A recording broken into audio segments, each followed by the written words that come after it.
Ever wondered why some people seem to magnetically attract the things they want, while others work tirelessly and still feel stuck? Most people think manifestation is just about positive thinking. Just visualize, say a few affirmations, and wait for the universe to deliver. That's the common take. But what if I told you that manifestation isn't about waiting? It's about aligning, activating, and becoming the version of you who already has it. I've seen this work in ways that defy logic. People healing lifelong patterns, attracting dream careers, finding soulmates. Not because they hoped harder, but because they became different. They shifted who they were before they ever got the result. In this video, I'm going to break down how the law of attraction actually works in 3 simple steps. What it really is, how to apply it, and why it transforms everything once you really get it. Let's dive in. So, how to actually do it? Think of manifestation like tending a garden. You don't just wish for flowers, you choose the seeds, plant them with care, water them daily, and trust the sun and soil to do their part. That's the real process. Manifestation is less about control and more about cultivation. So let's break this down into 3 steps you can actually live, not just understand. Step 1. Get crystal clear. Most people think they're manifesting, but what they're really doing is sending mixed signals to the universe. It's like trying to tune into a radio station, but changing the dial every 5 seconds. Want to manifest love? Don't just say, I want a relationship. Ask, what does that look like? Feel like? Sound like in my daily life? Do you imagine peaceful mornings with someone? Deep conversations at night, laughing while cooking dinner? The universe is a master of delivery, but you've got to place a clear order. Vague desires create vague outcomes. Here's the human truth. If you're unclear, it's often because deep down you don't believe you deserve what you're asking for. And that's where the next step comes in. Step 2. Align your identity. Imagine you're a thermostat, not a thermometer. A thermometer reacts to the environment. A thermostat sets the temperature and everything else adjusts. Manifestation is about becoming the thermostat for your life.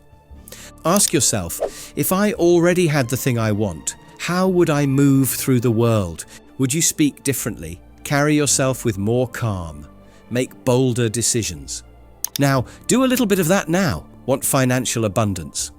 Start respecting the $5 you have like it's $5,000. Want deep friendships? Practice showing up vulnerably for yourself first. Want to manifest a creative career? Block off time for creativity, even if no one's paying you. Yet. You can't become something new while clinging to your old version. It's like trying to swim while dragging a backpack of bricks. You'll just stay in place, exhausted. So let go, step in, show up as who you're becoming, not who you've always been. Step 3. Take detached, inspired action. Here's the paradox of manifestation. You have to care deeply, but also let go of control. Think of it like this. You plant the seed, you water it, you give it sunlight, but if you keep digging it up to check the roots, you kill its growth. That's what most people do. They obsess, overthink, micromanage. Detached action means you're showing up and doing your part, but you're not desperate for the outcome. Desperation is resistance in disguise. It tells the universe you don't trust it, or yourself. So instead of asking, is it working yet? Ask, how can I live in alignment today? Take action from a place of faith, not fear. If your dream life was guaranteed, how would you act today? Let's humanize this for a second. Say you want to manifest a book deal. You could sit around and wish. Or you could write 1 page a day, share your words online, email a publisher, live like the person who already has that book in the world. Every action is either a vote for your vision or a step away from it. That's the power of application. But knowing how to do it still isn't enough. If you don't understand why it all matters in the bigger picture, it's easy to give up too soon. And that's exactly what we're about to dive into. So, why it matters the most. Here's the truth we rarely say out loud. Manifestation isn't about getting more, it's about becoming more. Yes, you might attract the house, the partner, the job, the abundance, but the real prize? You become someone who finally believes they are worthy of it. See, most people live life like passengers on a train they didn't choose, watching the scenery, wondering when it'll finally feel like their stop. But manifestation invites you to step into the conductor's seat, to not just wait for life to happen, but to design it. It matters because it's not just about what you attract, it's about what you no longer tolerate. You stop settling, you stop shrinking, you stop living on autopilot. And here's the most beautiful part. When you shift your inner world, your outer world has no choice but to adjust.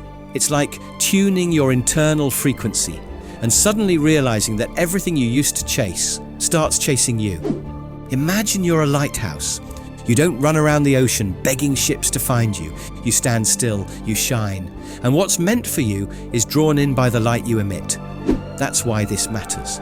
Because when you start living from alignment instead of lack, from belief instead of fear, you stop chasing and start attracting, not because the world changed, but because you did. And once you realize that you are the source, not the seeker, the rest of your life starts to feel like home. So to recap, the law of attraction isn't wishful thinking, it's resonance. You manifest by being clear, aligning your identity, and taking detached action. And most importantly, this whole process isn't about getting things, it's about becoming someone new. You don't have to perform, force, or prove yourself to deserve your desires. You just have to align with them. Because the version of you who already has the life you want, they're not far away. They're just on the other side of a decision. And that decision starts now. So the next time you catch yourself saying, "I want that life," remember, you don't chase the life you want.